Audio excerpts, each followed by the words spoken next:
తండ్రి అయిన దేవునికి ప్రభువైన యేసుక్రీస్తు నామములో ఈ కార్యక్రమం చూస్తున్న ప్రతి సోదరులకు వందనాలు, శుభములు. ఈరోజు శాశ్వతమైనది ఏది? ఈ లోకములో మనిషికి శాశ్వతమైనది ఏది?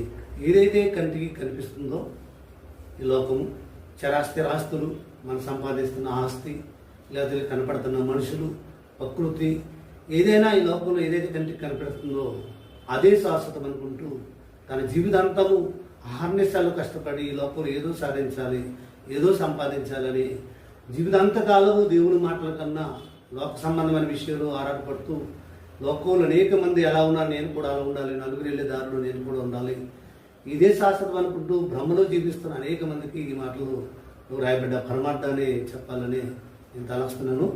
అయితే అపోస్తుడైన పౌలు తిమోతికి రాస్తూ ఒక అద్భుతమైన సంగతి సర్వలోకానికి ఒక మాటను పరిచయం